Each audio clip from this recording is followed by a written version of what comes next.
Live from CNN in Washington, this is Late Edition with Wolf Blitzer. And welcome back to the second hour of Late Edition. President-elect Barack Obama will not only have to revisit the U.S. auto industry rescue plan when he takes office, he'll also be overseeing an economy that he says is likely to get worse before it gets better. Joining us now to discuss all of this are two guests. The former Clinton White House economic advisor, Laura Tyson. She's joining us from San Francisco.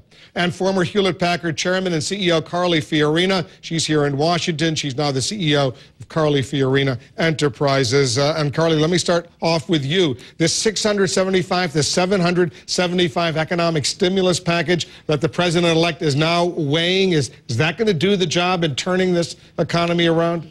Well, I think he is absolutely correct in saying that people on both sides of the aisle think economic stimulus is necessary.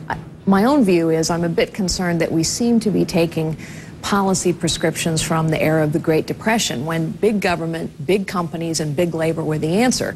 They're only part of the answer today. Today, small business is the engine of job creation in this country. Consumers have to buy products.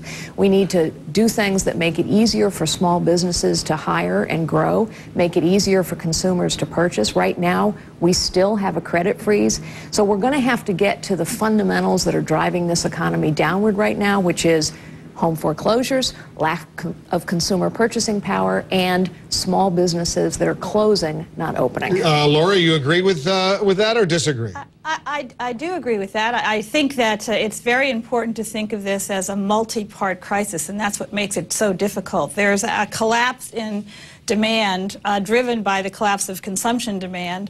There's also the unresolved foreclosure mortgage crisis, and there is the unresolved credit crisis. And we've seen just this week with the move by the Federal Reserve essentially to move interest rates to zero and to say we will rely on quantitative easing. You can see the depth of the credit crisis. So it's a three-part or three separate crises interwoven, making it very difficult. I certainly agree that the solutions are going to have to involve help for households, foreclosure relief, tax relief, help for small businesses. I think it is very important. I agree completely with Carly. Now, some of that will come through stimulating things like construction through infrastructure spending or stimulating demand for green energy. You know, weatherization of households can be done by small businesses. The president-elect seems to be on board part of this economic stimulus package, providing a middle-class tax cut, but he's holding off on increasing taxes on the wealthiest, those earning more than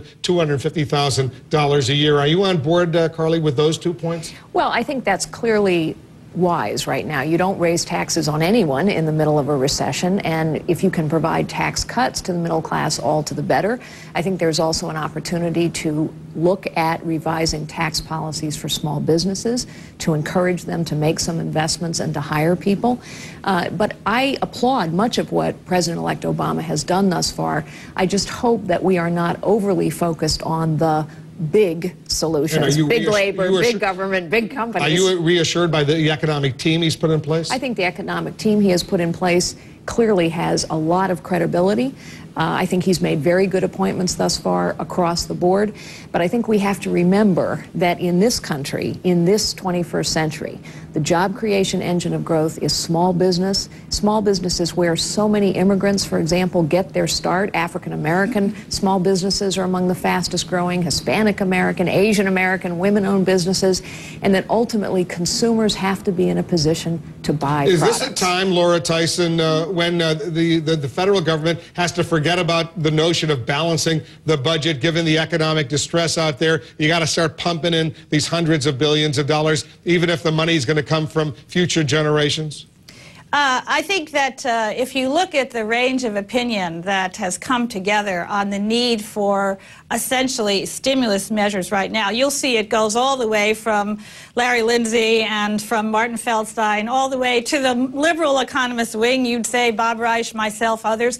The point is we have a collapse in demand. We have a collapse in consumer demand and in investment demand because businesses don't want to invest because they see consumers collapsing. We have a collapse in export demand because the rest of the world is also reeling from a crisis which started here. I agree that what we need to do is to stimulate demand. You can do that in two ways.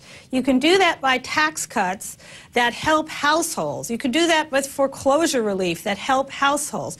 You can do it with business tax relief for small businesses. You can also do it, though, by spending money. The government spending money, the multiplier effect, that is, the additional dollars and jobs created by spending $1 of government funds on infrastructure spending or green energy investment.